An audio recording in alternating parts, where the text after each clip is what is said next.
Second adjustment, treatment of outstanding expenses. Outstanding expenses का मतलब क्या होता है? आउटस्टैंडिंग एक्सपेंसेस मतलब expenses due but not yet paid. Copy paste. Treatment of outstanding expenses, expenses due but not yet paid. Journal entry क्या होती है इसकी? आउटस्टैंडिंग एक्सपेंसेस की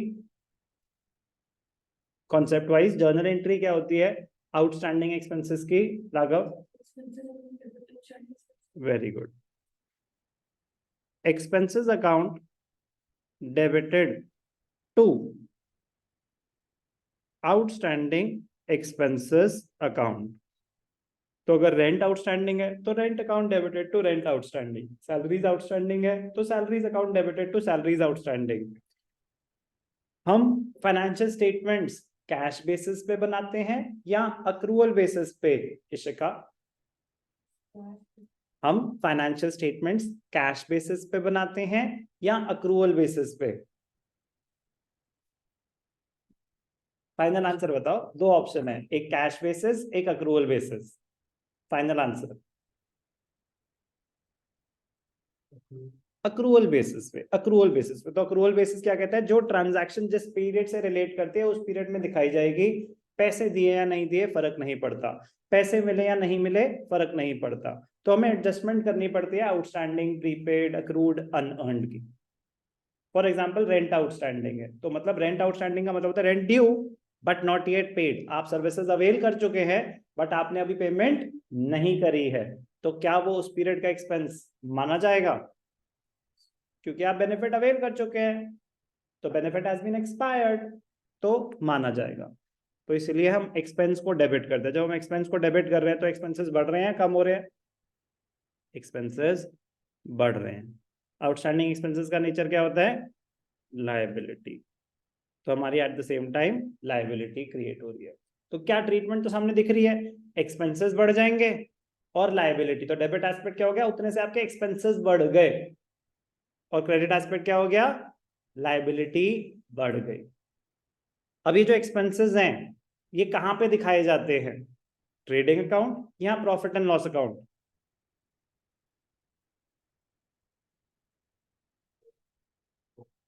it depends on the nature of the expense. अगर wages है तो sir वो trading में आ रहा होगा, अगर वो सैलरीज है तो वो पीएनएल में आ रहा होगा। तो ऐसे कैसे हम बता सकते हैं कि वो ट्रेडिंग में आएगा या पीएनएल में आएगा? वो तो क्वेश्चन पे डिपेंड करता है कि कौन सा एक्सपेंस आउटस्टैंडिंग है।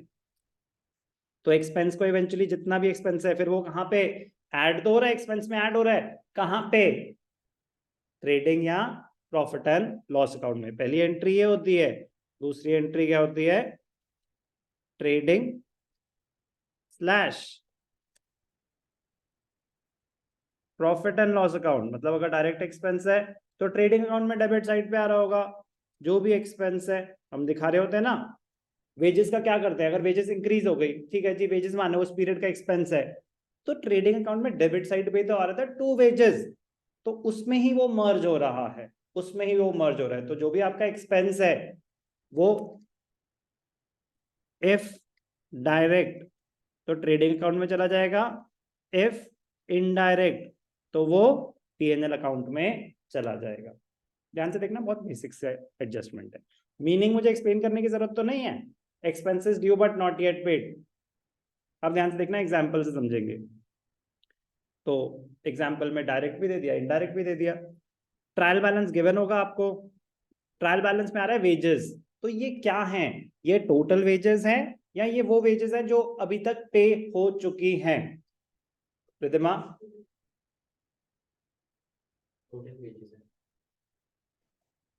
रॉन्ग। ये ट्रायल बैलेंस में जो आ रहा है ये वो है जो अभी तक पे हो चुके हैं। ट्रायल बैलेंस में आ रहा है मतलब ट्रांजैक्शन ऑलरेडी एंटर हो चुकी है। ट्रायल बैलेंस तो लेजर से बना है, ट्रायल बैलेंस तो लेजर से बना है, तो मतलब ये ट्रांजैक्शन तो ऑलरेडी रिकॉर्डेड है। इसके अलावा अगर एडजस्टमेंट है, इसके अलावा होती है एडजस्टमेंट। मतलब कह रहा है ये तो जो है सो है, वेजेस आउटस्टैंडिंग भी हैं या वो इसमें इंक्लूडेड है? ये अलग से है इंफॉर्मेशन या उसमें ऑलरेडी इंक्लूडेड है? तो इसलिए अलग से है, हमें एडजस्टमेंट करने के लिए बोला जा रहा है। कह रहे वेजेस 50,000 पेड हैं, सैलरीज 125 पेड हैं, उसके अलावा वेजेस आउटस्टैंडिंग भी हैं, सैलरीज आउटस्टैंडिंग भी हैं। समझ आई बात? प्रेजेंटेशन, वेजेस कौन से अकाउंट में जाता है, ट्रेडिंग, पीएनएल या बैलेंस शीट? करेक्ट। तो ध्यान से देखना, ट्रेडिंग अकाउंट में डेबिट साइड पे आ जाएगा टू वेजेस, इनर कॉलम में 50,000, इसमें ऐड हो जाएगा, क्या ऐड हो जाएगा, वेजेस आउटस्टैंडिंग। तो वेजेस डेबिट हुआ ना जो, वो ये डेबिट एस्पेक्ट, कितना है वेजेस आउटस्टैंडिंग, 25,000 टोटल बाहर आ जाएगा। तो वेजेस एक बार ही डेबिट हो गया, वेजेस में ऐड हो गया, ट्रेडिंग में दिखा दिया, और दूसरा एस्पेक्ट बैलेंस शीट में लायबिलिटी साइड पे आ जाएगा, क्या, wages outstanding.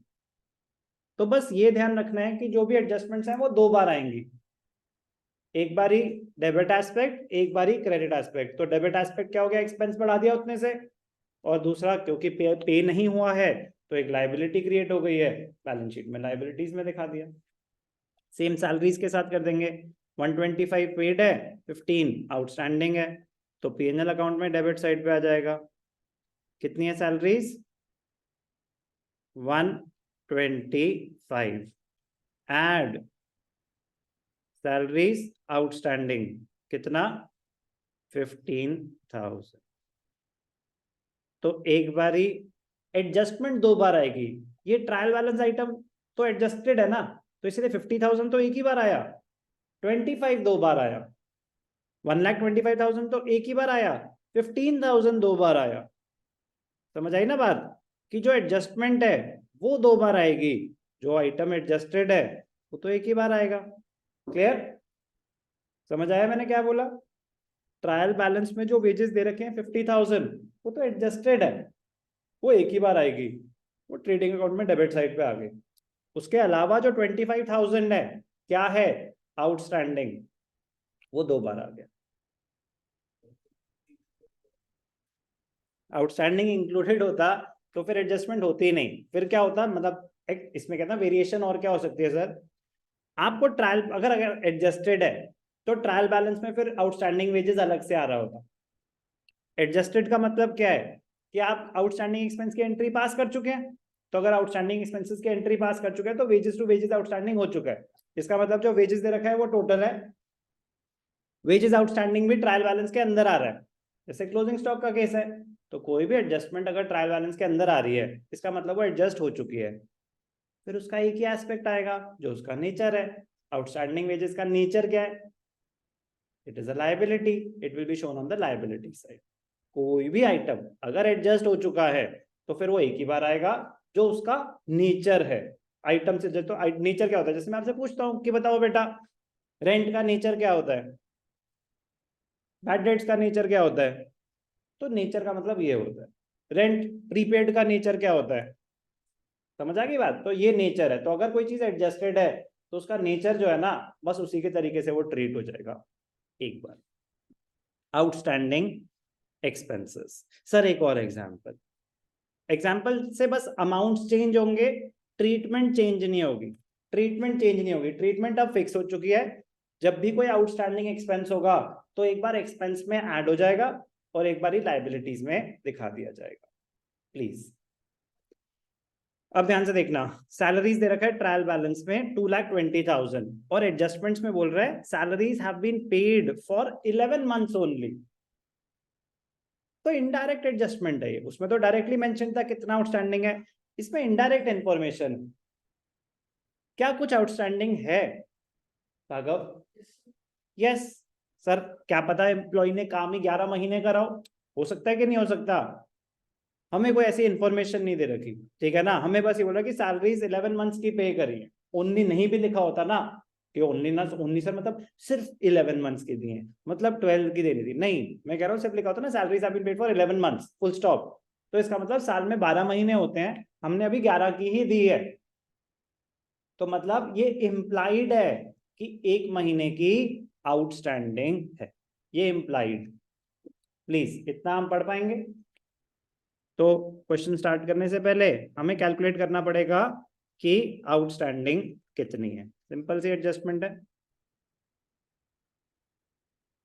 Salaries paid for 11 months कितनी है?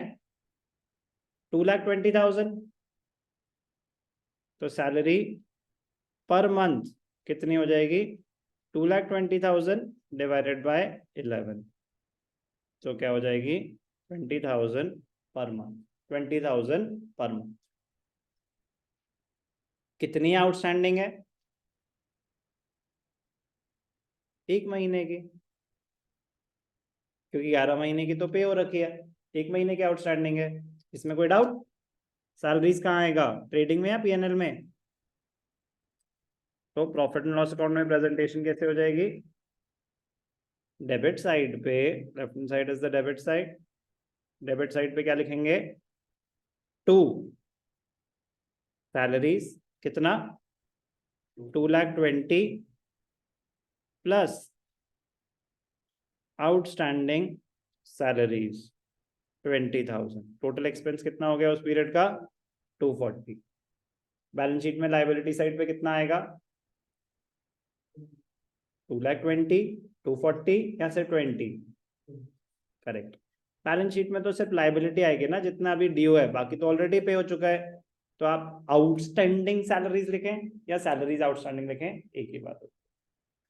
तो treatment of outstanding expenses, journal entry होती है expense account debited to outstanding, उसके बाद या तो वो ट्रेडिंग अकाउंट में जाता है एक्सपेंस या पीएनएल में, लायबिलिटी बैलेंस शीट में ही जाएगी। ओके, इजी है, इजी रहने देना।